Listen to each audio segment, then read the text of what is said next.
नमस्कार दोस्तों।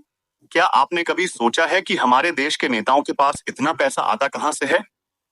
सिर्फ एमएलए या एमपी की सैलरी से तो करोड़ों की संपत्ति नहीं बन सकती। फिर आखिर इसका राज क्या है? का पहला राज है डोनेशन। नेताओं को चुनाव लड़ने के लिए पार्टियों और बिजनेसमैन से भारी भरकम चंदा मिलता है। कई बार यह चंदा काले धन के रूप में भी आता है, जिसे बाद में सफेद कर दिया जाता है। दूसरा है पावर और कमीशन का खेल।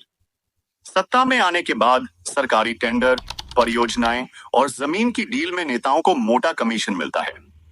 यह घूस सीधा नहीं ली जाती, बल्कि ट्रस्ट, रिश्तेदारों या फर्जी कंपनियों के जरिए ली जाती है। तीसरा कारण है बेनामी संपत्ति और रिश्तेदारों के नाम निवेश। नेता खुद के नाम पर बहुत कम रखते हैं। ज्यादातर संपत्ति रिश्तेदारों या दोस्तों के नाम पर होती है। इसे ही बेनामी संपत्ति कहते हैं। कई नेताओं के ड्राइवर और नौकर तक करोड़पति बन जाते हैं। चौथा है हलफनामे में बढ़ती संपत्ति।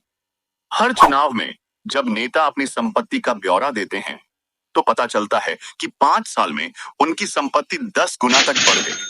पर कोई पूछता नहीं कि आमदनी का स्रोत क्या है। इन नेताओं के पास ज्यादा संपत्ति होने का पांचवा और सबसे बड़ा कारण कानून की ढील और जनता की चुप्पी। भारत में नेताओं की संपत्ति पर सीधे सवाल उठाने वाले कम हैं। कानून तो है, लेकिन जांच और कार्रवाई बहुत ढीली होती है।